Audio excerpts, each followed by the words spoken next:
Thank you. Good morning, ladies and gentlemen. As John said, my name's Keith Hagan. I'm a technical advisor with Select, who are the Electrical Contractors Association of Scotland. So we look after all the electrical contractors that are member companies in Scotland.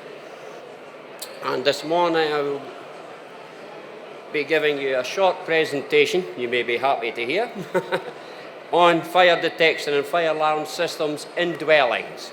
That's your homes, in domestic premises, basically. So here is a quick look at the standards and legislation applicable in Scotland. And first one we have is the British Standard, BS 5839 Part 6, which applies to domestic premises. We also have the Building Standards Technical Handbook for domestic premises, and we also have the Housing of Scotland Act, 1987.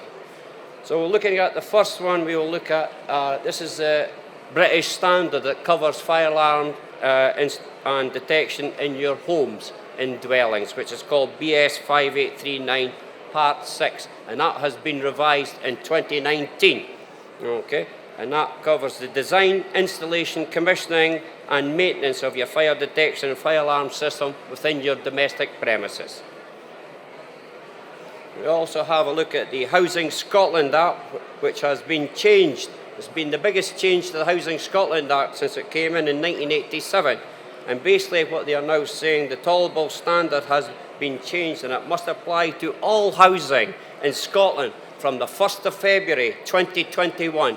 And this change states that all housing must have satisfactory equipment for detecting fire and giving warning in the event of fire or suspected fire. Also, it requires satisfactory equipment for giving warning of carbon monoxide present in concentrations that are hazardous to health. So basically what that is, in a nutshell, is saying that every house in Scotland must have fire detection and carbon monoxide detection by February 2021. So that's a major change. So basically looking at it, what we're kind of looking at, all homes should now have, by this stage, at least one smoke alarm in every circulation space on each storey, such as your hallway or landing. And as you can see there, if you have a loft conversion, you would need one up in the loft space as well. Okay, as it says here at the bottom of the slide, all alarms should be ceiling mounted. Okay. So, also, you should have a smoke alarm should be installed in the room most frequently used for general daytime living purposes, which is normally your living room. Okay. On top of that, we then have, you should also have one heat alarm installed in every kitchen. And this is just standard one for a domestic premises. As it says, all the heat alarms in the kitchen and all your heat alarms. The main thing, one of the most important things about your fire alarm system in a domestic premise is all your alarms must be interlinked, so that one goes off, the whole lot of them go off. Okay, that's very important. Also, as we said, there should be carbon monoxide detectors to be fitted where there is a fuel burning appliance or flue. Now that could be anything, not just gas. Log burner, a log burning stove also needs a carbon monoxide detector beside it. Okay. So that is the standard sort of what we call an LD2 grade D type system, which is the most normal one that's used throughout domestic premises in Scotland. Okay. So basically there has also been the Scottish Government have also made a modification to what they call the repairing standard, and that sets out the criteria over and above that of the tolerable standard, and specifically applicable to the private rented sector, where if you are renting out your house privately, then this is, pertains to yourself. This also already contains requirements for satisfactory provision for giving warning of fire. And that came in 1915 to 1916. All your private landlords had a year to get their homes fitted with smoke detection, fire detection within their private rental properties, and also carbon monoxide. So basically the government are now expanding that out into the general public, to all houses, not just private rental properties. It now is being expanded to all houses. Okay. So there we are. So this is a modification of the repairing standard, and this is revised Scottish Government guidance for private landowners, and that's become effective since the 1st of March 2019. So that is already in progress. And that allows either mains-powered alarms, tamper-proof battery-powered alarms, or a mixture of both.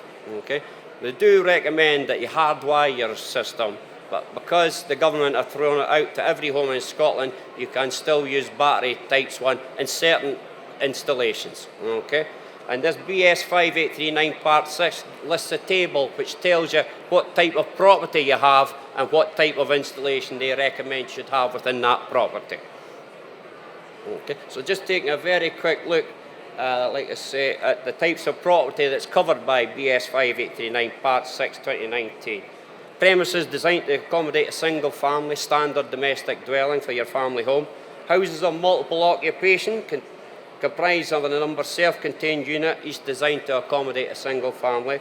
Sheltered housing, including both the dwelling units, and we also have to cover the common areas within that. And a new one that's kind of come in now is supported housing, what we now describe as supported housing, also comes under the auspice of 5839 Part 6. And obviously, we have to cover new and existing premises. Okay.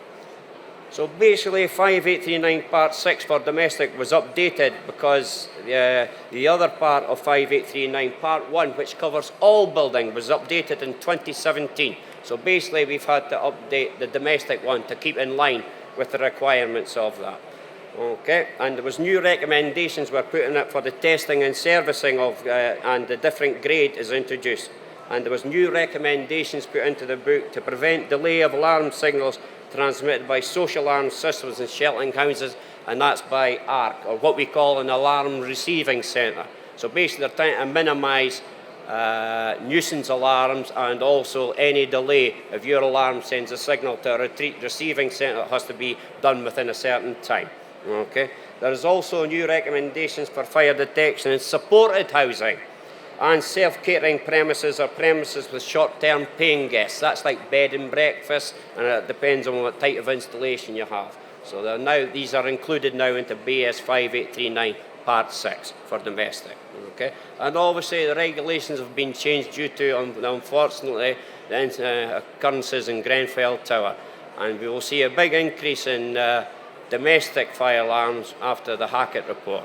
But at the moment, they have made changes to the it's basically a short-term change to 5839 Part 6 to allow them to put fire alarms in domestic high-rise properties, but that may not stay.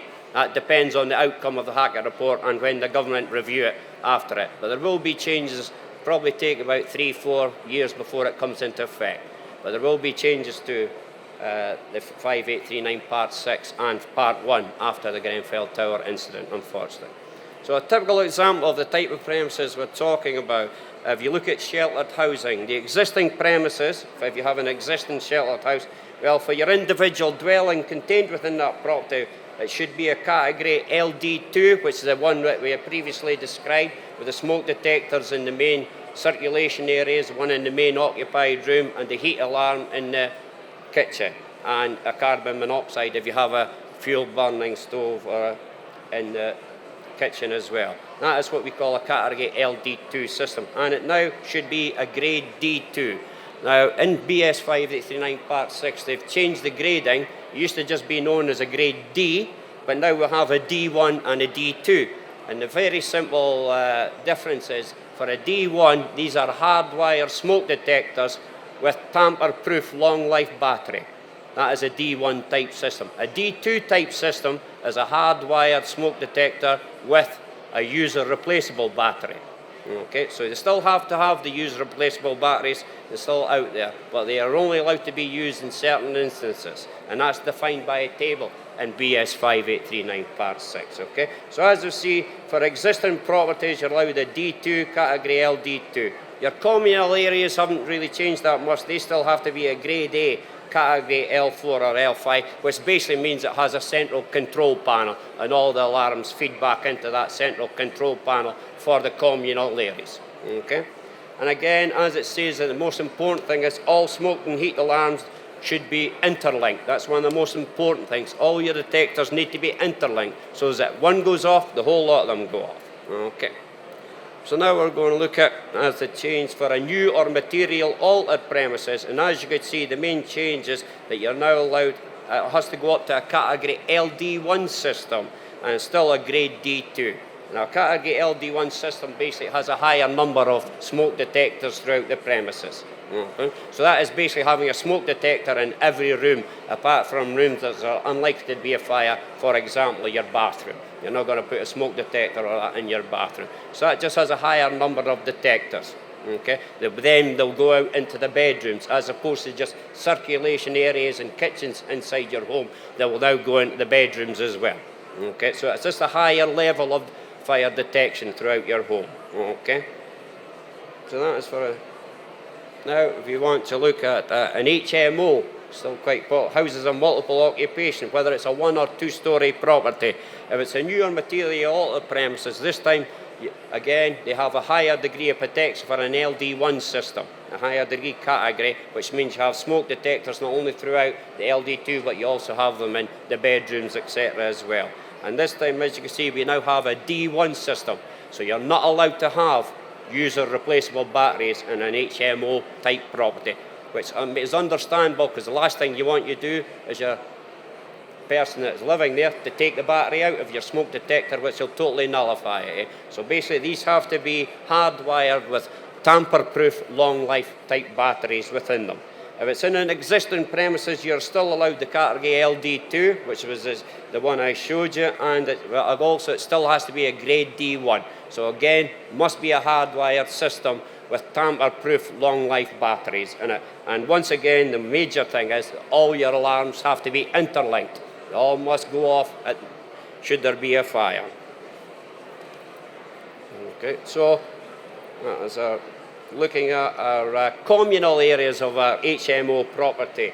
That still remains as a grade A system, which means you must have a central fire alarm panel with indication, and all your signals will come back to that fire alarm panel, and that will indicate where the fire is. And that is the main difference, okay? And that, because it's out with the domestic premises, the communal area, should be cited in accordance with BS 5839 Part 1, which covers all buildings, not just domestic premises.